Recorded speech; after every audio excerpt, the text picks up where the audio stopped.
Halo, mau Di udah ngopi belum? belum. Nih, kopi long black Americano. Ini yang long black yang mana? Long black yang ini. Yang ini. Iya. Oh. Ya, ini bedanya apa sih, Mas? Nah, Antara long black sama americano. Long coba dulu. Coba dulu. Coba dulu. Ini yang long black. black. Oh, ini. Ini long black.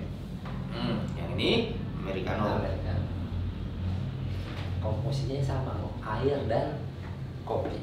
Hanya bedanya kalau Americano ini espressonya duluan, Espressonya duluan, baru dikasih air. Kalau long black itu airnya dulu baru dikasih espresso. Tapi komposisinya sama. Komposisinya sama. Gitu. Ini yang long black lebih keras ya. Lebih keras ya. Lebih terasa. Jadi kalau katanya sih kalau Americano ini dulu tuh mau orang Amerika itu nggak bisa minum kopi espresso. Gitu. Karena terlalu keras. Terlalu keras. Oke. Nah, dia juga dikasih kopi espresso, dia tambahin air sendiri kan terlalu keras. Makanya dinamakan Americano. Kalau long black, Gitu. Kalau long black itu, nah kalau long black juga kurang tahu. Oke, gitu. Tapi yang pasti begitu ceritanya mau. Kalau cuma hanya perbedaan di itu, tapi hasil keren cuma kremanya yang berbeda ya, Om? iya. Kalau long black ada kremanya ya. Iya, itu. Iya, kremanya. Gitu. Hasil kremanya aja sih, Om. Tapi terasa lebih mantap. Iya. Ya, long black itu. Terus kalau ini kan kita kalau bilang kopinya ini kan house blend ya. Oh, Iya, jadi kan komposisinya antara Arabica sama Robustanya dicampur. Jadi Oh, gitu. biar ketemunya itu nggak terlalu pahit dan nggak terlalu asam. ini house blendnya kata kopi. Oh, gitu. Ya, terima kasih. Iya. Ya, itu ya. Ya, gitu. Ah. Oke. Kalau mau silakan mati, saya izin dulu ya. Oh iya ya, ya. Kerja lagi. Siap. Terima kasih. Om. Nanti Terima ketemu kasih, Om. lagi. Iya, Nemo. Aduh, Mas Hendra. Aduh, Mas Hendra, aku pusing nih, temanku abis cerita mau persiapan pernikahan, dia katanya stres. Oh, stres gara-gara banyak yang dipikirin ya? Nah, itu kebetulan ada Romo Rudi. Gimana kalau kita ngobrol-ngobrol aja sama Romo Rudi langsung? Oh iya. Hai Romo. Indah Apa sama kabar, Romo? Indah. Halo Romo. Apa kabar? Kabar baik, Mo. Romo apa kabar? Baik, baik. Dari mana ini? Aku habis dengerin teman aku curhat persiapan pernikahan, katanya pusing. Oh ya? Kebetulan ada Romo, kita sekalian nanya-nanya aja kali ya Mas Hendra ya? betul. Pusingnya di mana? Ceritain. Banyak, Mo.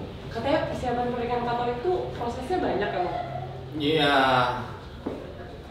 Ya kalau dikatakan banyak sebetulnya enggak sih. Tapi memang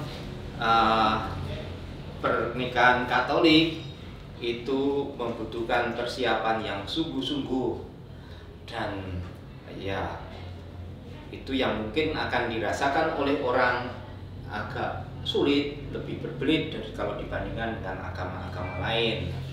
Dan kenapa persiapan perkawinan Katolik itu banyak yang harus dilakukan? Itu karena gereja Katolik menyadari yang pertama itu bagi gereja Katolik perkawinan itu kudus, semua perkawinan, maka tidak terceraikan karena Allah sendiri yang menghendaki itu.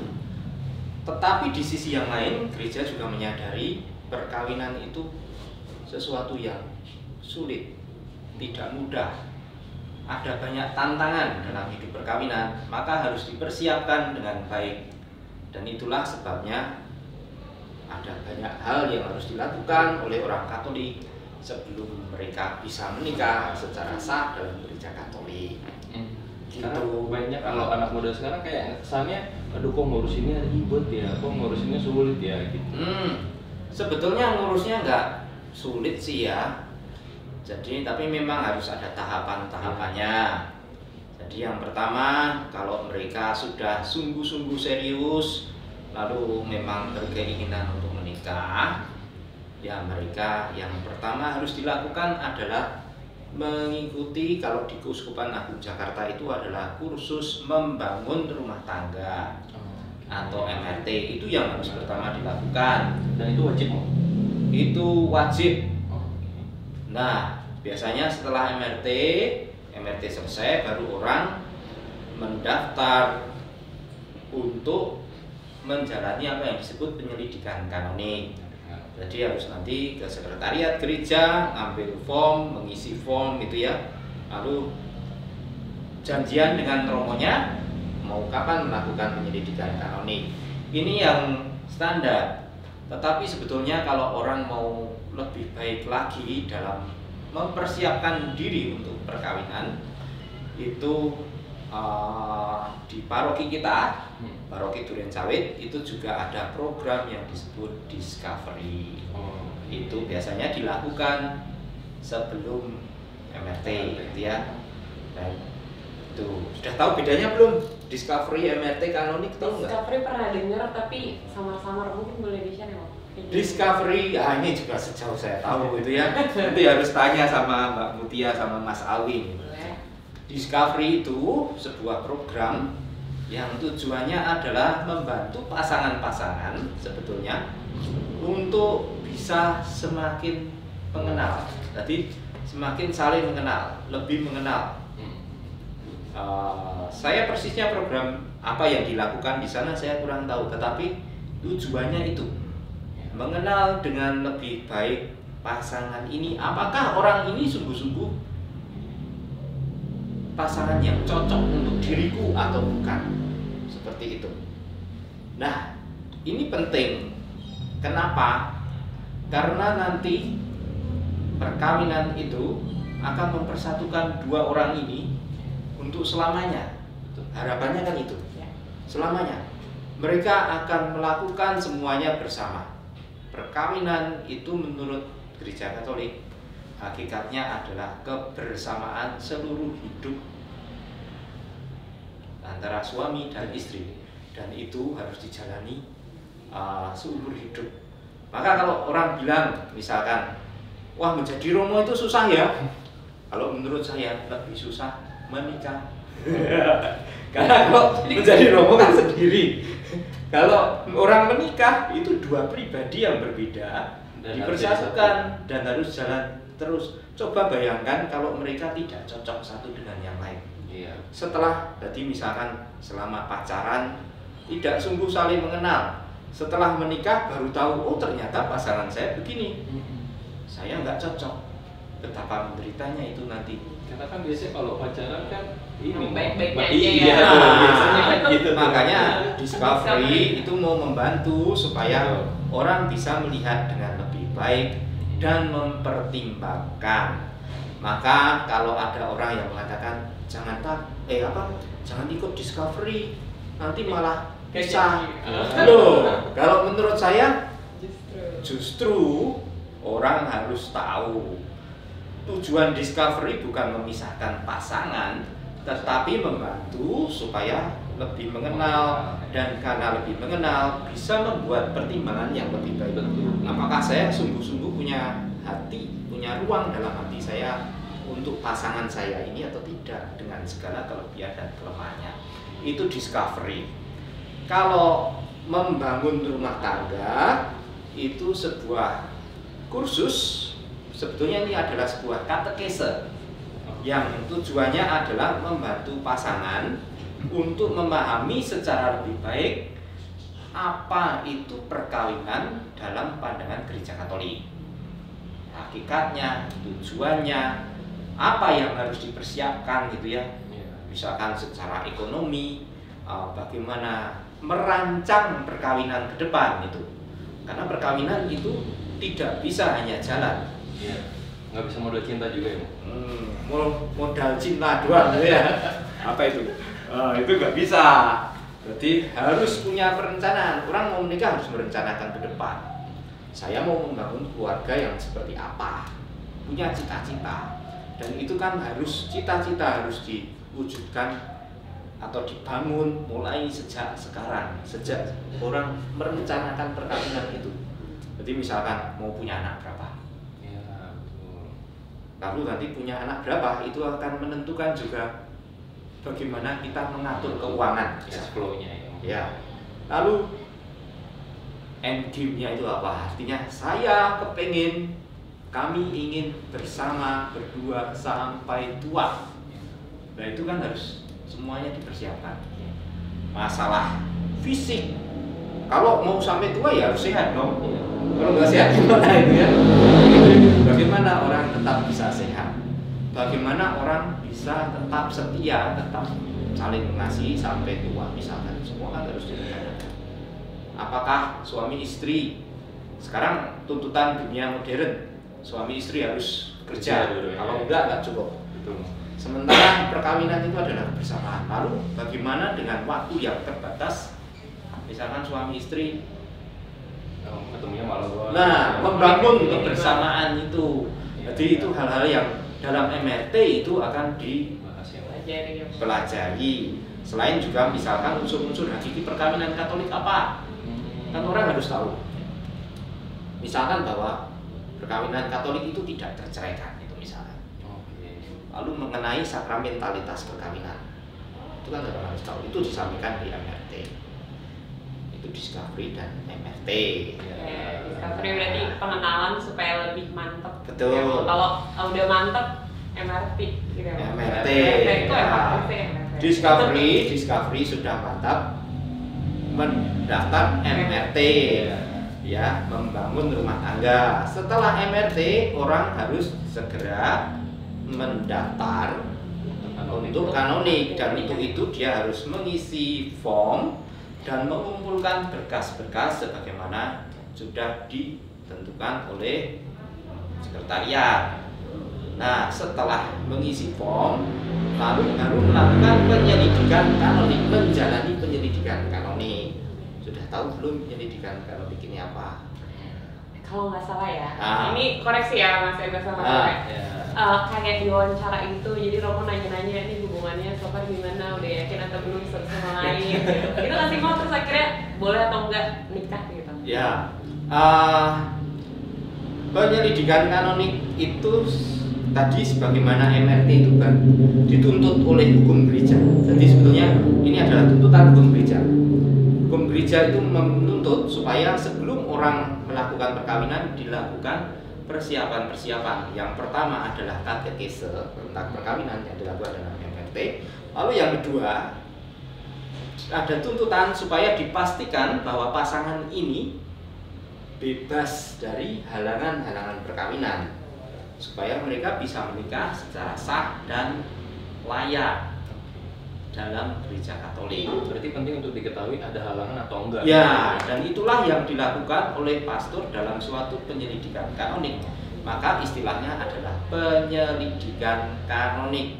Kanonik dari kitab hukum kanonik, hukum gereja. Penyelidikan karena memang ada unsur pertama melihat kesiapan pasangan. Kesiapan macam-macam ya, artinya kesiapan lahir batin, apakah memang cocok, bagaimana relasinya selama ini, apakah punya rencana yang baik ke depan tentang perkawinannya itu. Lalu yang kedua, memang pastornya juga akan melihat pasangan-pasangan ini bebas halangan enggak, bisa menikah secara sah enggak gitu.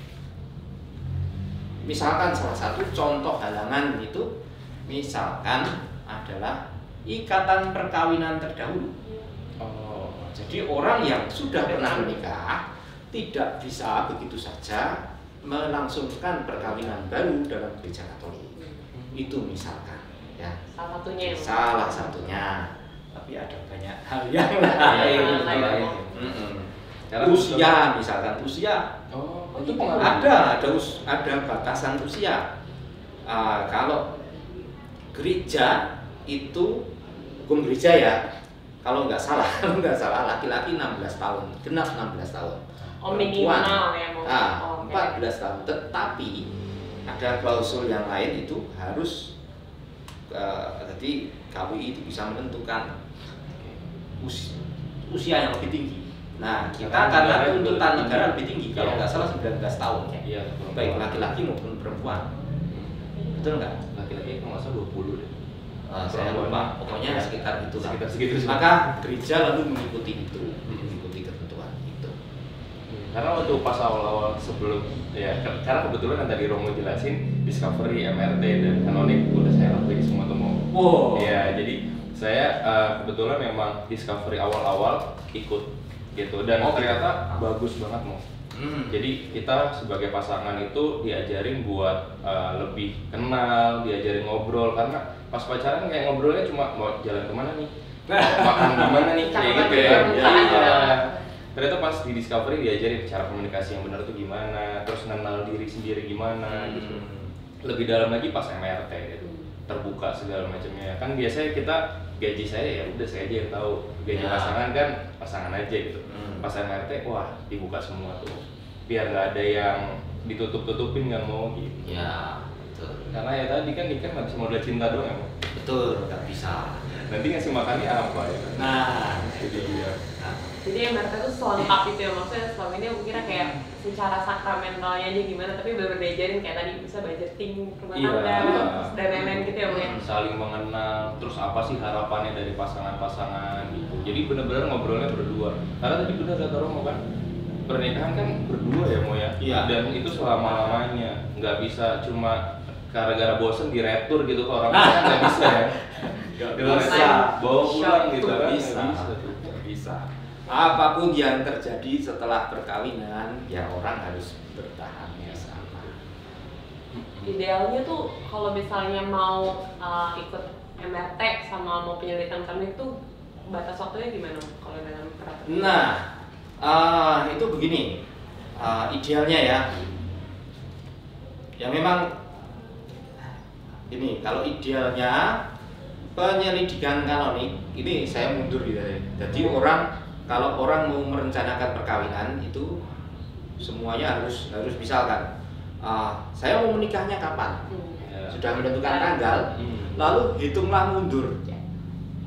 Penyelidikan kanonik sudah harus dilakukan setidak-tidaknya 3 bulan sebelum hari H perkawinan. Setidak-tidaknya, selambat-lambatnya 3 bulan sebelum hari H perkawinan. Karena penyelidikan kanonik tadi sebetulnya bentuknya macam-macam, tidak hanya interview.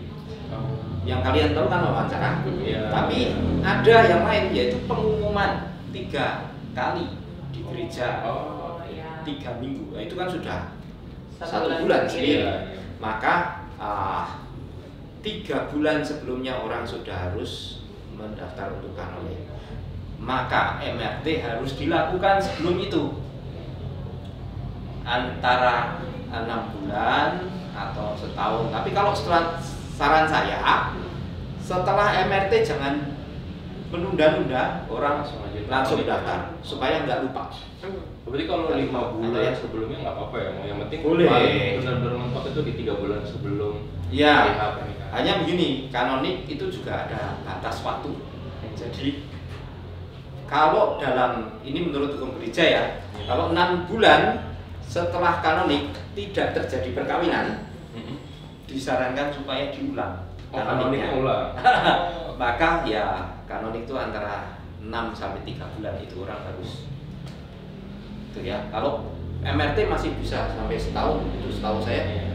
Ya asalkan ya sebetulnya begitu, asalkan dengan orang yang sama. Kalau setahun sudah menjalani MRT setahun sebelumnya lalu ganti pasangan gitu ya, tapi saya sudah membayangkan gitu. Ya harus mengulang lagi. Ada loh. Oh iya, ada ya.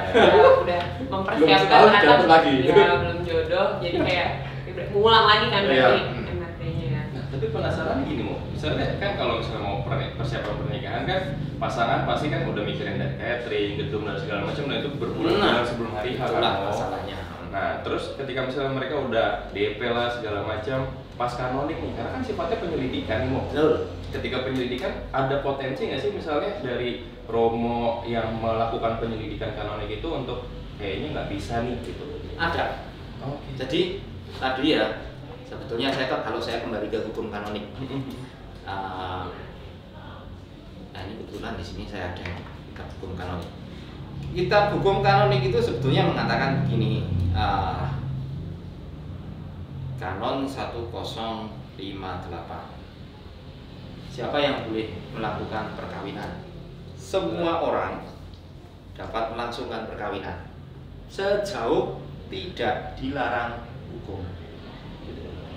Artinya hanya mereka yang tidak dilarang hukum, tidak ada halangan, boleh menikah secara sah itu ya. Lalu bisa menikah secara sah. Nah, maka di situ tadi pertanyaannya apa? Kalau ada halangan ya, maka sebetulnya tadi juga kanon yang lain mengatakan kan, kenapa ada penyelidikan kanonik? Karena sebelum orang menikah harus dipastikan orang-orang ini bebas dari halangan hukum. Kalau ada halangan gimana? Pastor yang melakukan penyelidikan kanonik wajib menyelesaikan atau meminta supaya halangan itu diselesaikan dulu. Nah, halangan perkawinan itu macam-macam. Ada yang bisa diselesaikan dengan cepat. Misalkan beda agama. Beda agama itu halangan. Gitu ya. Jadi tapi itu bisa diselesaikan dengan cepat karena nanti pastornya akan menulis permohonan untuk dispensasi perkawinan beda agama. Itu bisa ya, paling makanya tadi butuh waktu 3 bulan supaya ada cukup waktu untuk menyelesaikan. Tapi ada juga yang butuh waktu lebih lama. Misalkan ikatan perkawinan terdahulu itu nggak bisa cepat, ya, butuh waktu. Maka kalau seperti itu ya pastornya wajib mengatakan mohon maaf perkawinan harus diundur, ditunda itu, ditunda. Makanya pesan saya ya memang sekarang ini susah ya mencari tempat yang BP-nya mendadak, jarang tetapi ya usahakanlah paling tidak supaya jangan gembar-gembor macam-macam dulu. Kalau DP ya misalkan ditanyakan dari awal, kalau ini berubah tanggal itu misalkan boleh nggak, artinya kan DP-nya apakah langsung hangus, kalau batal kan hangus.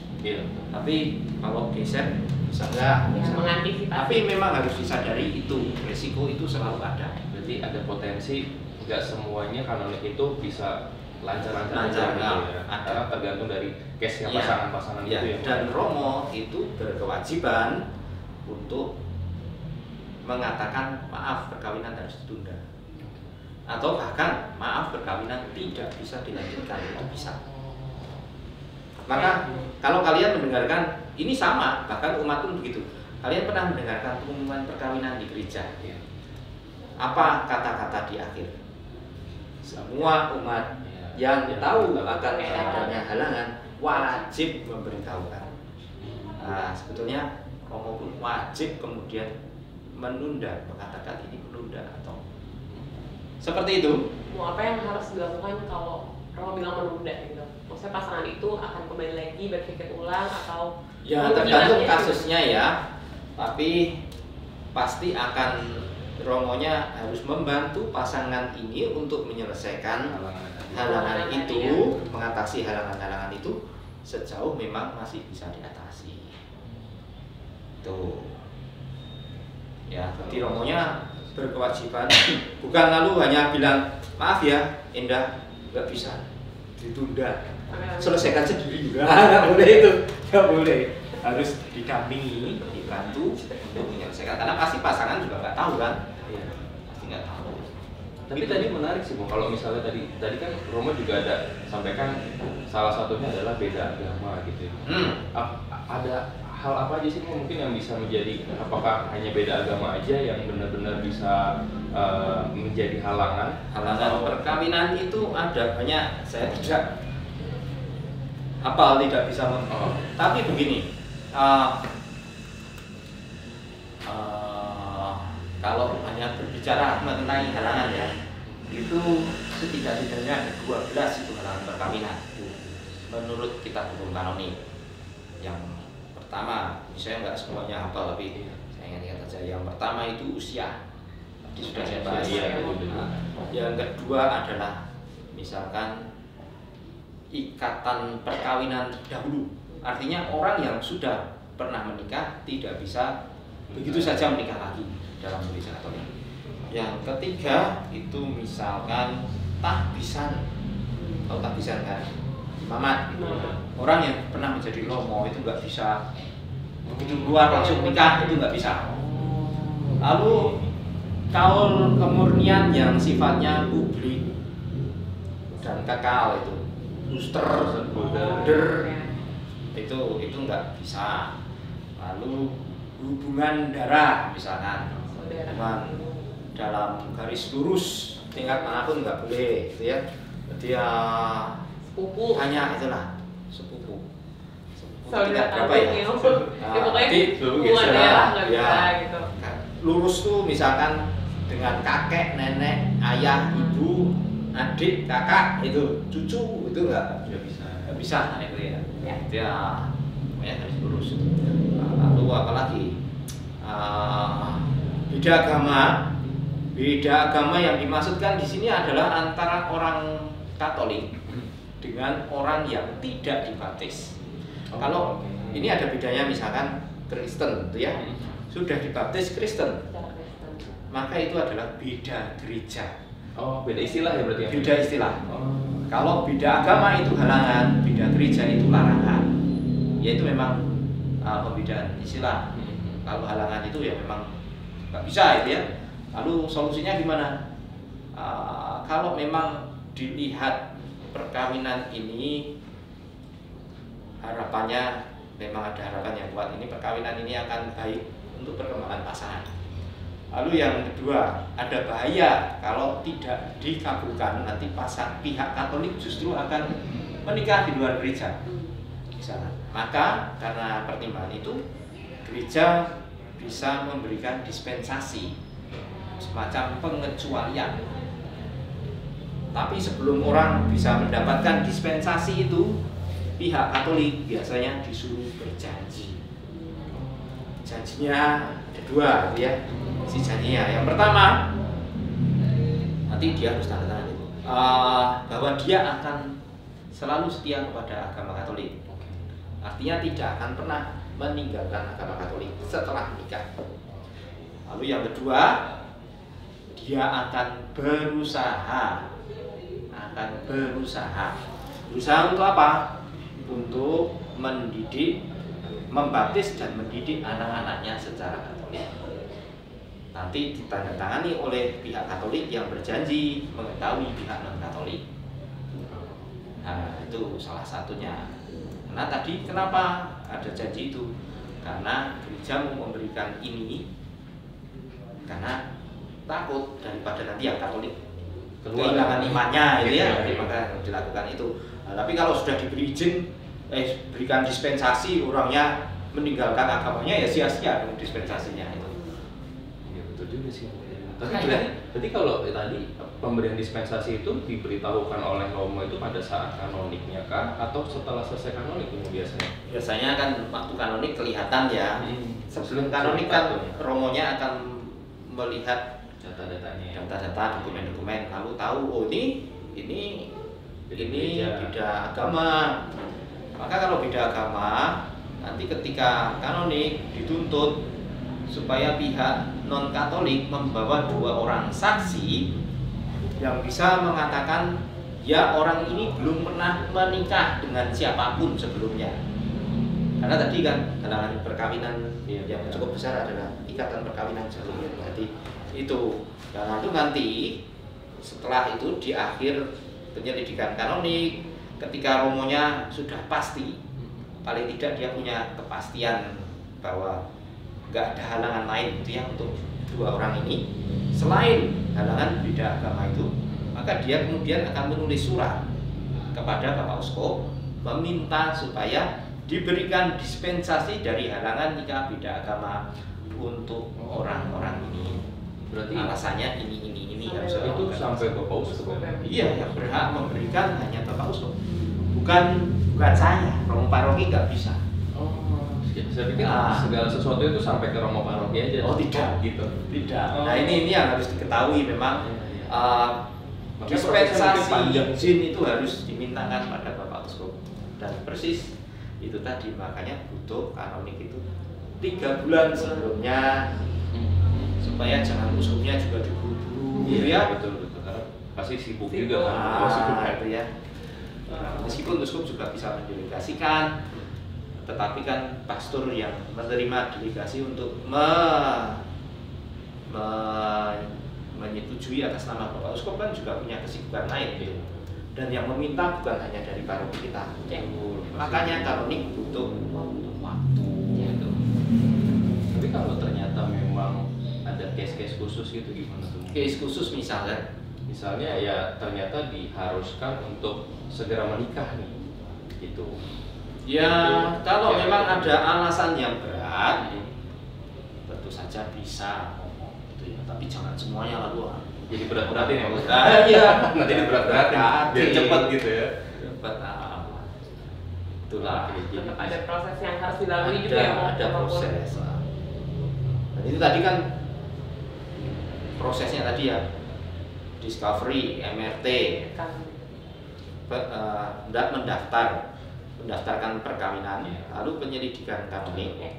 Setelah penyelidikan kanonik itu nanti kan juga pertama wawancara, kedua pengumuman 3 kali di gereja. Jadi itu bagian-bagian.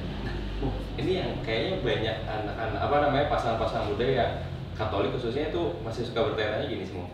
Apakah pernikahan Katolik itu harus di gereja mempelai wanita ya? Kan itu isunya juga kadang tidak. Sebetulnya begini. Apakah harus di gereja mempelai wanita? Kitab hukum gereja atau kitab hukum kanonik itu hanya mengatakan begini. Kalau dua-duanya Katolik, ya, ini salah satu dulu ya. Kalau hanya satu yang Katolik, harus di tempat yang Katolik. Ya. Kalau dua-duanya Katolik gimana? Ya bisa di salah satu. Tetapi untuk kalau hukum kanonik hanya itu, salah satu dari dua orang ini bisa pihak cowok, bisa pihak cewek. Tetapi supaya tidak lempar-lemparan atau rebutan malah gitu ya, misalkan sudah ke sana saja, sana juga sudah ke sana saja, lalu pusing mantennya itu ya, atau malah tarik-tarikan di sini aja. Iya kan biasanya gitu, kalau orang-orangnya aktif kan mau biasanya udah di sini aja, di sini. Lalu maka dibikin aturan turunan itu yang mengatakan prioritas di pihak perempuan itu kalau dua-duanya Katolik. Prioritas artinya ya yang diutamakan, tetapi boleh nggak di tempat prianya yang membayar pria? Boleh. Penyelidikan kanonik dan pemberkatannya ya. Kalau pemberkatan kan sebetulnya bisa di mana-mana itu, tapi asalkan ada izin juga. Nggak mudah. Dan sebetulnya yang diperbolehkan adalah ya pihak laki-laki atau paroki pihak laki-laki atau paroki pihak perempuan. Itu apa istilahnya? Apa pelemparan berkas ya atau pelimpahan berkas ya dari itu? Iya. Kalau masalah itu ya. Iya. Apa sih namanya? Delegasi. Delegasian. Jadi setidaknya mau menang. Jadi setidaknya nggak mutlak harus di perempuan aja gitu, tapi bisa di kedua. Sebetulnya secara hukum bisa di salah satu. Hanya masalah prioritas untuk memastikan bahwa pasangan ini dilayani, nggak ditolak sana sini itu. Kalau selama persiapan perkawinan kan tadi ada discovery, MRT sama satu lagi kanonik. Nah tapi sekarang tuh lagi ngetren ada perjanjian pranikah. Nah pandangan gereja Katolik itu gimana sih tentang perjanjian pranikah dan apakah itu menjadi penghalang gitu? Karena kan kalau pranikah tuh kayak ada prasangka buruk kayak nanti kalau misalnya nggak berjalan dengan baik, gimana padahal pernikahan nggak boleh masih memegang masing-masing gitu. Ini gini, memang ini ada plus minusnya ya. Dilematis ya. Tapi memang harus yang penting dilihat adalah isi perjanjian pranikah itu apa. Karena ini kan juga kalau nggak salah tuntutan dari negara atau apa ya, diatur oleh hukum negara ya. Maka sebetulnya gereja melihatnya bagaimana? Memang satu harus hati-hati. Maka kalau mau ada perjanjian pranikah, sebaiknya dikonsultasikan kepada romo yang akan melakukan penyelidikan kanonik. Harus disampaikan juga dengan kanonik. Supaya apa? Yang tidak diperbolehkan adalah jika itu kemudian menjadi syarat untuk perkawinan itu sendiri. Misalkan perjanjian pranikahnya ya nanti setelah menikah saya harus mendapat 50% dari saham perusahaanmu misalkan. Kalau tidak, maka perkawinan batal. Nah ini nggak boleh, nggak boleh. Jangan sampai jadi syarat. Pokoknya kalau itu menghalangi atau mengganggu keabsahan perkawinan itu sendiri, lalu kemudian itu tidak boleh. Tetapi kalau hanya untuk memperjelas, misalkan ya status kepemilikan harta, ya status kepemilikan harta, nah, itu memperjelas saja boleh gitu mungkin ya. Tapi juga hati-hati, jangan sampai nanti hal yang bertentangan dengan prinsip-prinsip bagi perkawinan Katolik, misalkan membagi nanti setelah menikah hanya nanti pendapatan tetap dimiliki oleh masing-masing pasangan gitu ya. Jadi artinya pendapatan istri ya istri punya istri sendiri, suami punya suami sendiri. Nah, ini bertentangan dengan prinsip tadi. Hakikat perkawinan apa sih? Kebersamaan seluruh hidup gitu ya. Nah kalau hartanya untuk sendiri-sendiri bagaimana nanti gitu ya. Jadi ya itu harus hati-hati. Maka kalau sebaiknya kalau ada perjanjian pranikah dikonsultasikan dulu. Promonya harus tahu. Jangan malah ditutup-tutupin ya, Mas? Iya. Supaya aman. Dan better berkas si draft surat perjanjian pernikahnya itu mungkin ditunjukin juga kalian ya, supaya tahu benar-benar kan Katoliknya ya. Soalnya kan sekarang banyak tuh mau kayak misalnya nikah sama pengusaha menjaga supaya nanti misalnya suaminya pilot gitu, jangan sampai utangnya kebawa sama anak-anaknya, sama keluarganya gitu. Jadi kayak untuk mengantisipasi hal itu gitu. Iya, saya nggak tahu itu nanti prakteknya anunya gimana ya. Ya memang betul sih, tapi juga harus hati-hati, jangan kemudian nanti artinya suaminya menderita sendiri, ya udah kamu menderita sendiri ya. Saya nggak mau. Prinsip kebersamaan itu lagi kita mau. Iya, nanti memang perjanjian pranikah itu susahnya di situ. Menilai nanti dampaknya apa terhadap perkawinan. Tapi bukan tidak boleh ya, bukan tidak boleh ditolak gitu ya. Oleh gereja harus disikapi dengan hati-hati. Karena kenapa gereja memberi kemungkinan untuk boleh?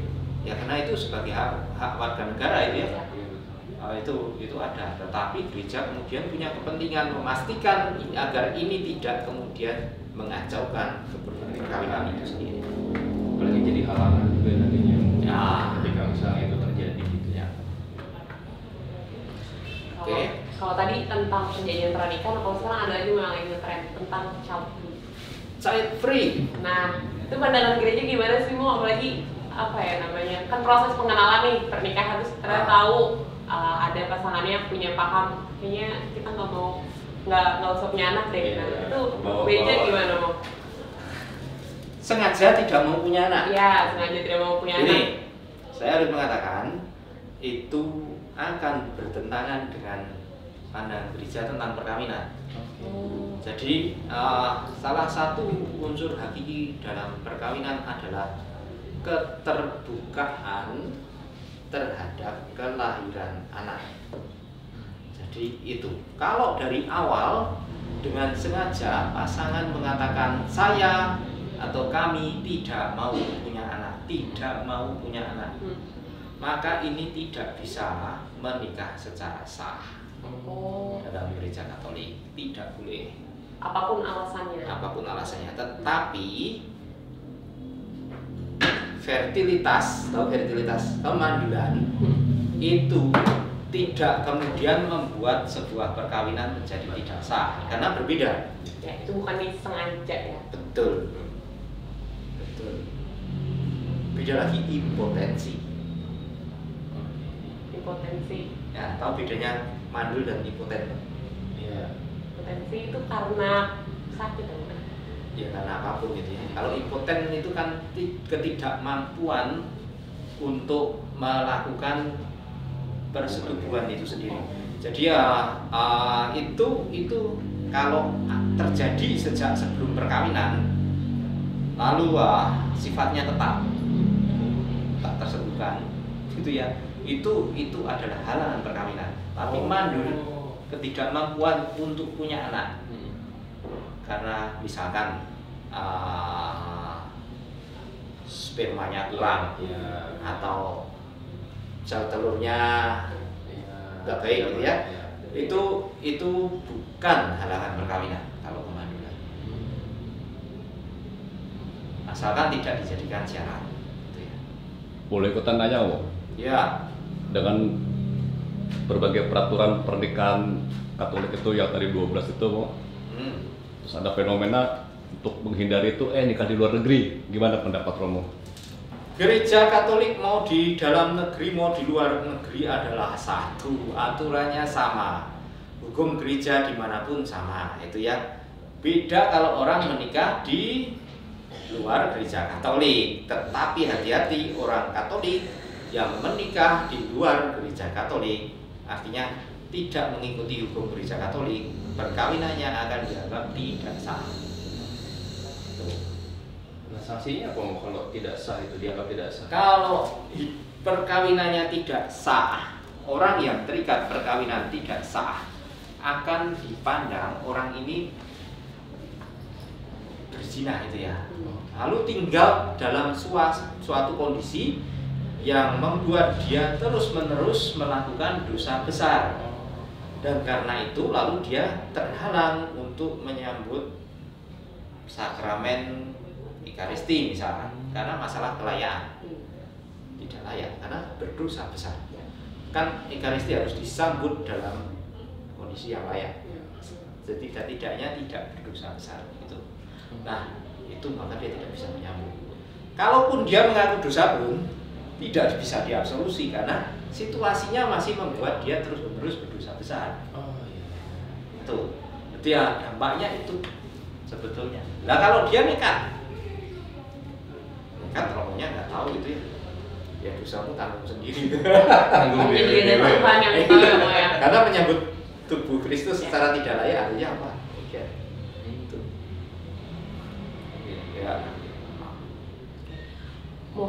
Itu kan tadi terkait persiapan perkawinan, terus juga prosesnya menuju perkawinan. Tapi kita tuh perkawinan sendiri itu kan nggak mudah ya, maksudnya nanti mungkin ada permasalahan, ada kendalanya. Nah, apa sih yang bisa kita lakukan misalnya kayak di perkawinan ada kendala, terus apa bantuan yang bisa diberikan gereja atau mungkin Romo sendiri untuk perkawinan yang ya di tengah jalan ada kendala gitu. Nah, sebetulnya begini. Semua itu saling terkait ya. Makanya saya menyarankan orang sungguh merencanakan perkawinan dengan baik dan mengambil tadi program-program yang disediakan oleh gereja baik sebelum, saat maupun setelah perkawinan. Jadi ya sebelum tadi sudah kita bahas discovery itu tidak wajib tetapi sebaiknya diikuti. MRT sebaiknya diikuti dengan itu nggak bisa enggak ya, tapi diikuti dengan baik, dengan sungguh-sungguh gitulah. Nah, lalu setelah menikah, sebelum jangan menunggu sampai ada masalah, tapi Paus Fransiskus itu dalam dokumen Amoris Laetitia dan dokumen lainnya, dia itu mengingatkan supaya orang suami istri, keluarga itu membangun sebuah kebiasaan yang baik yang akan tetap menjaga agar cinta itu tetap menyala. Jadi misalkan, nah itu harus dibicarakan kan, direncanakan dan dieksekusi, dijalankan. Artinya kebiasaan kecil. Misalkan kalau ini Paus Fransiskus yang bilang ya, misalkan ketika bangun pagi, bangun tidur, kecuplah kening pasanganmu, ucapkan selamat pagi, mencup keningnya, katakan I love you gitu ya. Lalu membuatkan minum, menyediakan makan, menghantar orang atau pasangan ketika mau berangkat kerja, menyambut pasangan ketika pulang kerja, lalu kebiasaan berdoa bersama, sebuah kebiasaan yang kecil-kecil tapi dibangun bersama. Ke gereja bersama, jangan selalu sendiri-sendiri. Kan tadi perkawinan adalah kebersamaan, maka dibangun lewat hal-hal yang kecil itu. Komunikasi, selalu ada komunikasi yang baik tentu saja ya. Tapi juga yang kecil-kecil itu jangan dilupakan. Makan bersama ya. Itu. Lalu gereja kita menyediakan, paroki kita menyediakan misa hari ulang tahun perkawinan. Kayaknya sepele. Apa sih perayaan-perayaan, saya malas ikut perayaan-perayaan ya. Tapi ini bermakna. Orang dalam misa hari ulang tahun perkawinan akan diingatkan lagi janji yang pernah diucapkan. Itu ya. Lalu juga program yang lain apa? Misalkan di sini selain program yang langsung dari paroki, ada kelompok-kelompok kategorial, misalkan Marriage Encounter MA. Itu punya program yang baik untuk pasangan-pasangan. Lalu apalagi? Couple for Christ itu ya, Couples for Christ itu CFC. Itu juga punya program-program yang baik untuk pasangan-pasangan, untuk merawat supaya dari awal itu terjaga. Karena perkawinan tidak mungkin free dari bebas dari masalah, tetapi kalau dari awal orang membangun habitus kebiasaan yang baik dalam kebersamaan. Lalu yang kedua, langsung ya, jadi artinya langsung masalah apapun, sekecil apapun langsung diselesaikan, itu akan terjaga. Nah nanti kalau sudah kemudian sampai ada masalah gimana? Kalau ada masalah yang mau bantu hanya misalkan, kalau saya pribadi, kalau itu adalah masalah perkawinan, ada baiknya memang lalu berkonsultasi dengan SKK, Seksi Kerasulan Keluarga. Mereka punya konselor misalnya ya, yang bisa mendampingi, bimbingan konseling. Gak usah takut, wah nanti ceritanya sampai mana-mana jadi gosip, jadi semua orang tahu. Enggak, mereka adalah konselor yang profesional, akan dijaga. Itu kalau keuntungannya adalah mereka adalah suami istri, orang-orang yang berkeluarga, maka juga bisa memberikan nasihat-nasihat yang memang konkret gitu ya. Itu satu. Kalau saya gimana, pastor gitu ya, pastor bisa mendampingi, tapi tentu tidak sama dengan awam berkeluarga karena mereka punya pengalaman konkret. Kalau pastor paling nanti mendapat siraman rohani, nasihat rohani itu, tapi ya bisa dengan pastor. Terus nanti kalau butuh pendampingan yang lain-lain, misalkan pendampingan psikologis, itu bisa juga dicarikan, misalkan di keuskupan gitu ya, keuskupan juga ada, atau bahkan pendampingan hukum. Di paroki kita juga punya tim apa itu namanya, SKP, Seksi Keadilan dan Perdamaian. Itu ada lawyer yang bisa bantuan hukum pun bisa dibantu oleh gereja ya. Ya. Nanti itu, tapi ya kita berharap pokoknya jangan sampai gitulah. Cuman kalau makanya dari awal dirawat, dan jangan, orang kadang-kadang merasa gini kan, ini kan rahasia dapur keluarga. Kalau nanti dibicarakan di luar itu tabu. Jadi jangan merasa sok itu ya, sok kuat. Tetapi hal seperti ini harus dibicarakan, dicarikan solusi sejak awal. Jangan lalu nanti datang ke Romo itu sudah bicaranya, Romo saya minta cerai. Jangan minta saya bercerai, enggak ada dalam gereja Katolik gitu ya. Jadi ya lebih baik diusahakan sejak awal. Jadi sifatnya pencegahan mendingan ya. Betul ya. Makanya saya bilang tadi, perkawinan itu bukan sesuatu yang langsung jadi, tetapi harus dibangun terus-menerus, direncanakan sejak awal dan dibangun terus-menerus lewat hal-hal yang kecil oleh suami istri. Cocok sih, saya pernah baca buku katanya love itu tuh kata kerja gitu. Jadi kalau tadi Rawa bilang harus diusahakan jangan sampai jadi masalah, itu bener sih. Berarti kayak setiap hari dibangun kayak tabungan cintanya ya Bu ya. Iya. Masih ada lagi? Gimana enggak? Masih ada yang penasaran enggak? Iya, tadi pertanyaan-pertanyaannya udah cukup menjawab gelisahan batin saya Bu. Nanti saya bisa sampaikan kepada temannya. Tapi kalau kita mau tanya-tanya lagi ke Romo boleh ya? Oh boleh. Atau tim SKK juga boleh berarti ya? Boleh, tim SKK bisa menghubungi Mas Alwi atau Mbak Mutia. Loh, dirimu juga tim SKK? Saya juga mau. Oh iya. Saya juga diperbantukan untuk SKK. Ya, diperbantukan. Baik. Jadi pesan saya itu ya untuk mereka yang mau mempersiapkan, yang mau menikah, mereka yang mau menikah, tolong dipersiapkan baik-baik. Bukan hanya resepsinya di mana itu ya. Orang biasa itu mau. Ya, pestanya. Tetapi harus diingat, kamu juga orang Katolik. Yang pertama-tama justru yang harus diutamakan adalah perkawinan gereja, bukan resepsinya. Dan itu harus direncanakan. Tadi kita sudah bicara panjang lebar tentang waktunya. Lalu juga dipersiapkan dalam artian sungguh-sungguh punya cita-cita apa sih yang harus menjadi cita-cita bersama suami istri sampai tua. Anaknya berapa, lalu seperti apa hidupnya, ya itu kalau sudah itu punya cita-cita, peganglah dan bangunlah dari awal.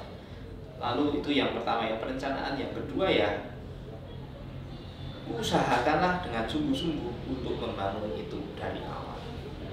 Selalu apapun yang dilakukan suami istri adalah untuk membangun hidup perkawinan. Itu tidak bisa terjadi begitu saja. Perkawinan bukan sesuatu yang jatuh dari surga. Jadi berarti kalau bisa disimpulin, gereja Katolik ini sangat fokus untuk melihat keutuhan keluarga itu ya, karena dia benar-benar dipersiapkan dari sebelum pernikahan, pada saat pernikahan, dan ini momen after marriage ini kan yang paling panjang kan. Nah itu memang benar-benar jadi fokus utama dari gereja Katolik ya. Karena kembali seperti yang saya katakan di awal, yang pertama gereja melihat perkawinan sebagai sesuatu yang kudus, dan karena kudus tidak terceraikan. Tapi di sisi yang lain, jadi yang kedua, menyadari perkawinan itu bukan sesuatu yang mudah. Maka gereja menyiapkan semuanya ini supaya pasangan-pasangan itu terbantu dengan itu. Begitu sebetulnya. Jadi pesannya untuk teman-teman yang mau mempersiapkan pernikahan, jangan malu-malu buat ke sekretariat gitu ya. Mau ini apa aja nih yang perlu disiapin gitu ya. Dan juga ini sebetulnya, kalau ada keraguan, sebaiknya konsultasikan dulu dengan romonya sebelum menikah. Boleh gitu mau? Boleh, selalu boleh. Dan juga sudah ada beberapa orang yang menurut saya mereka bijak. Jadi ketemu dulu romo, saya mau menikah, tetapi kondisinya seperti ini, bisa nggak ya, bagaimana, apa yang harus kami lakukan. Itu selalu bisa. Lebih baik orang konsultasi dulu daripada sudah merencanakan semuanya lalu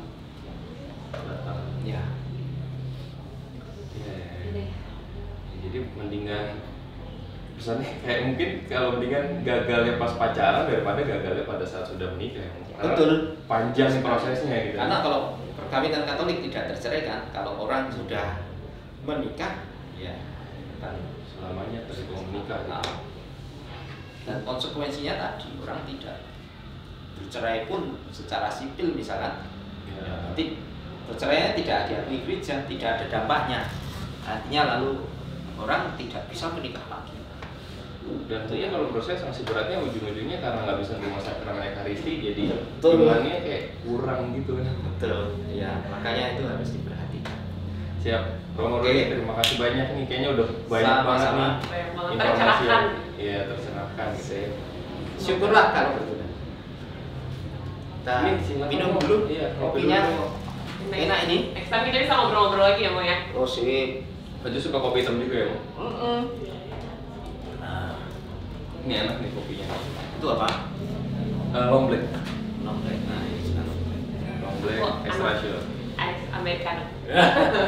Oke. Terima kasih ya. Terima kasih ya. Terima kasih. Terima kasih ya, Mo. Ya, sehat-sehat selalu. Permisi ya, Mo. Yuk, Permisi ya, Mo.